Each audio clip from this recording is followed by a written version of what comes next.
नमस्कार दोस्तों, the Gadar times में आपका स्वागत है। जी हाँ दोस्तों, आज हम बात करेंगे जीएसटी डाटा के बारे में। जी हाँ दोस्तों, अक्टूबर में आए जीएसटी कलेक्शन के बारे में और कोविड के बाद लॉकडाउन में लगातार मिल रही छूटों का असर भारत की अर्थव्यवस्था पर भी अब धीरे धीरे दिखने लगा है। जी हाँ दोस्तों, अर्थव्यवस्था में लगातार सुधार के इंडिकेशन मिलना शुरू हो गए हैं। अक्टूबर में आए जीएसटी के कलेक्शन 1.30 लाख करोड़ रुपए का रिकॉर्ड वाला ये दूसरा महीने का लगातार कलेक्शन है। महीने दर महीने जीएसटी के कलेक्शन में लगातार सुधार जारी है और इस महीने आए कलेक्शन ने अब तक के सभी रिकॉर्डों को लगभग ध्वस्त कर दिया है।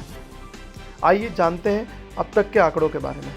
त्योहारी सीजन में जैसा कि आप जानते हैं कि दीपावली का त्यौहार नज़दीक है और इस त्योहारी सीजन में good and service tax GST collection ने एक रिकॉर्ड बनाया है। अक्टूबर महीने में जीएसटी का कलेक्शन कुल 1.30 लाख करोड़ रुपए का रहा है। साल 2017 अप्रैल में जीएसटी लागू होने के बाद दूसरी बार इतना कलेक्शन हुआ है। इससे पहले अप्रैल 2021 में जीएसटी से 1.41 लाख करोड़ रुपए का कलेक्शन हुआ था। सालाना आधार पर 24% का लगभग इसमें इजाफा हुआ है। इससे जीएसटी का जो कलेक्शन लगातार जो तेज़ी इसमें आ रही है, इससे ये पता चल रहा है कि भारत में अर्थव्यवस्था में कारोबार में लगातार तेज़ी बनी है। तो जीएसटी के इस कलेक्शन में तेज़ी से ये एक मजबूत संकेत है कि कारोबार भारत की अर्थव्यवस्था में लगातार वृद्धि की ओर है। चालू वित्त वर्ष की शुरुआत में देश में कोविड-19 की दूसरी लहर का असर भले रहा हो, पर तीसरी लहर का असर अभी तक नहीं दिखा है। इकोनॉमी में तेज़ी के सुधार से यह लगातार चौथा महीना है जब जीएसटी जो कलेक्शन है वो 1 लाख करोड़ रुपए के पार आ रहा है। वित्त मंत्रालय के आंकड़ों के अनुसार अगस्त में जीएसटी का कुल कलेक्शन 1.12 लाख करोड़ रुपए का था, जबकि जुलाई में यह 1.16 लाख करोड़ रुपए का था।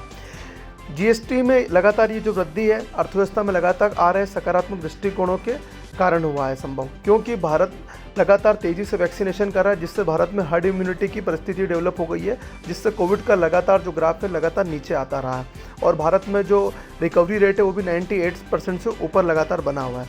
जून में, अब इससे पहले जून में ही 1 लाख करोड़ रुपए से कम का कलेक्शन रहा था। बाकी उसके बाद जैसे ही लॉकडाउन के बाद लगातार सुधार हुआ, छूट मिलती रही, वैसे वैसे अर्थव्यवस्था अपने को ग्रोथ करती रही। जीएसटी के इस बढ़ते कलेक्शन में ई बिलों का रुझान भी बहुत अच्छा रहा है। सरकार की तरफ से दिए गए बयान में हर महीने जनरेट होने वाले ई बिलों के रुझान से स्पष्ट है कि कारोबारी तेजी में है। मंत्रालय ने कहा कि यदि सेमीकंडक्टर और अन्य चिप की वजह से ऑटो और इलेक्ट्रॉनिक प्रोडक्ट की बिक्री पर असर नहीं होता तो जीएसटी कलेक्शन और अधिक होता। दरअसल आपको पता ही होगा कि विश्व स्तर पर अभी चिप की कमी से इस समय ऑटो और इलेक्ट्रॉनिक आइटम पर बुरा असर पड़ रहा है।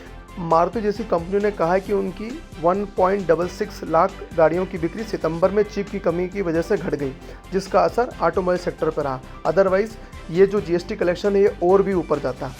आपको आगे भी हम इस बारे में अपडेट करते रहेंगे दोस्तों। आप हमारे चैनल को सब्सक्राइब करिए और ज़्यादा से ज़्यादा शेयर करिए। धन्यवाद।